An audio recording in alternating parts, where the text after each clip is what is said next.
Welcome back جی مولانا، جو آپ کو حکومت کی طرف سے پیشکش ہوئی ہے تو آپ کی شرائط میں کیا خارجہ پالیسی میں تبدیلی بھی شامل ہے؟ دیکھیے، حکومت تو ایک لفظ استعمال کرتی ہے جی، مفاہمت کی سیاست، سب کو ساتھ لے کر چلنے کی سیاست۔ اب اس کے پیچھے مقاصد کیا ہیں؟ لفظ تو بہت خوبصورت ہے، بہت اچھا لفظ ہے، لیکن اس کے پیچھے مقاصد کیا ہیں؟ کیا واقعی جمہوریت کو مستحکم کرنا یہ اصل ہدف ہے، یا یہ کہ پاکستان کے اندر جو امریکی ترجیحات ہیں اس حوالے سے حکومت جو ہے وہ تنہا نہ ہو جائے، اور فوجی آپریشن ہو یا اسٹریٹجک پارٹنرشپ کے حوالے سے جو حکومت کا رول ہے اس میں اگر وہ تنہا ہوتے ہیں تو پھر پالیسیوں پر اس کی گرفت کمزور ہو جاتی ہے۔ لہٰذا ان کی ہمیشہ کوشش رہتی ہے کہ ساری قوتیں،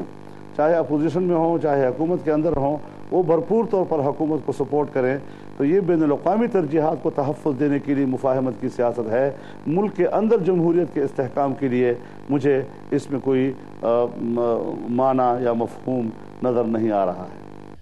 مولانا یہ بتائیں کہ آپ سعودی عرب میں ابھی تھے، سعودی حکام سے آپ کی بات چیت ہوئی ہوگی، سعودی عرب کو کس حد تک پاکستان کی جو صورتحال ہے اس پر تشویش ہے؟ ظاہر ہے سعودی انٹرسٹ بھی یہاں ہیں، اور حال ہی میں سعودی عرب کے ایک اہلکار کو ہلاک بھی کیا گیا ہے، تو سعودی عرب کو کس حد تک تشویش ہے اور انہوں نے کوئی تجاویز آپ کو دی ہیں؟ سعودی عرب کو بہرحال دو حوالوں سے مشکلات ہیں۔ ایک تو جب یہاں کراچی میں ان کے کونسل کو شہید کیا گیا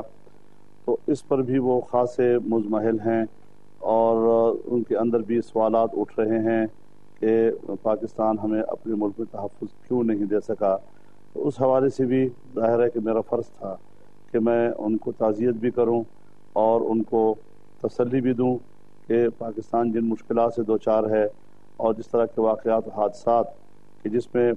نے کہا میں خود بھی محفوظ نہیں ہوں، اور پورے ملک میں اس قسم کے واقعات کا ایک لمبا تسلسل ہے، تو پاکستان اور سعودی عرب کے جو تعلقات ہیں، اس کی جو گہرائی ہے اور اس کی جو ایک تاریخی نوعیت ہے وہ متاثر نہیں ہونی چاہیے، جس کے لیے بہرحال اگرچہ ان کے ماتھے پر تو ناراضگی کے تیور تھے لیکن ہونٹوں پر مسکراہٹ تھی، اور ہم یہ کوشش کر رہے تھے کہ ان کے ماتھے کے تیور بھی خوشحالی میں تبدیل ہو سکیں۔ دوسرا جو خلیج کی صورتحال ہے، اور خلیج کی صورتحال میں جو ان پر ایک دباؤ ہے، تو اس حوالے سے بھی ضروری ہے کہ ہم ان کے سامنے امت مسلمہ کی بات کریں، اور سعودی عرب چونکہ اسلامی دنیا میں اپنی ایک ممتاز حیثیت رکھتا ہے، تو یہ بھی ایک ہماری طرف سے خیر سگالی کا ایک اظہار تھا اور ایک نیک خواہشات کا اظہار تھا کہ اس حوالے سے ہمارے خطے کے اندر جو مشکلات ہیں اور امت مسلمہ کو جو درپیش مشکلات ہیں اس پہ سعودی عرب اپنا ایک قائدانہ کردار ادا کر سکیں۔ مولانا یہ بتائیں افغانستان کی صورتحال، ظاہر ہے آپ کی گہری نظر ہے افغانستان کی صورتحال پر بھی، وہاں آپ کیا سمجھتے ہیں کہ کیا چین کو، روس کو، ایران کو اور خود بھارت کا جو اس میں کردار ہے، کیا ہمیں کیا کوشش کرنی چاہیے؟ کیا ان ممالک کو یا خاص طور پہ چین، روس اور ایران کو اس میں جو ہے انوالو کرنا چاہیے؟ عباس صاحب، ہم پہلے دن سے ایک تجویز رکھتے ہیں، اور اس پر میری حکومت کے ساتھ اور بالخصوص آصف زرداری صاحب کے ساتھ بھی بارہا بات ہوئی ہے کہ اب اس مسئلے کو صرف افغانستان یا صرف پاکستان کا مسئلہ تصور نہ کیا جائے، بلکہ اب اس کو ایک خطے کا مسئلہ اور اس کو ریجنلائز کیا جائے، اور اس میں چونکہ اب انڈیا کو بھی اس میں اس صورتحال میں کوئی خطرات سے وہ محفوظ نہیں ہے، چائنا محفوظ نہیں ہے، پھر افغانستان ہے، ایران ہے، پھر سعودی عرب ہے، امارات کا کردار ہے، پاکستان کا کردار ہے، تو اس حوالے سے خطے کے جو تمام ممالک ہیں ان پر مشتمل ہماری ایک مشترکہ حکمت عملی سامنے آنی چاہیے، تاکہ اس تمام خطرے سے پورے خطے کو ہم نکال سکیں اور خطے کے مفادات جو ہیں اس کا تحفظ کر سکیں۔ مولانا آخر میں یہ بتائیے کہ جب آپ سعودی عرب گئے تھے، ادھر جانے سے پہلے آپ پر 2 قاتلانہ حملے ہوئے تھے، ایک حملے میں تو آپ کی گاڑی خاصی ڈیمیج ہوئی تھی، کچھ پتہ چلا کہ یہ حملے کن لوگوں نے کروائے تھے؟ ان میں سے کچھ گرفتاریاں ہوئیں، کچھ پتہ چلا کہ اس میں کون سا گروپ انوالو تھا؟ میں نے اس حوالے سے اس کیس کا کوئی تعاقب نہیں کیا ہے، اور ظاہر ہے جی کہ یہ ذمہ داری حکومت کی ہے،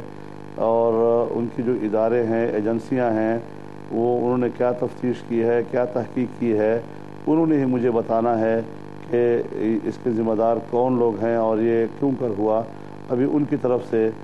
مجھے کسی قسم کی کوئی رپورٹ نہیں ملی ہے۔ بہت بہت شکریہ مولانا ہمارے ساتھ رہنے کا۔ یہ تھے جمیعت علماء اسلام کے سربراہ مولانا فضل الرحمان، جن سے ہم دو ٹوک میں بات کر رہے تھے اور دو ٹوک انداز میں بات کر رہے تھے کہ جو مولانا موجودہ صورتحال میں ملک چھوڑ کے چلے گئے تھے یا سعودی عرب چلے گئے تھے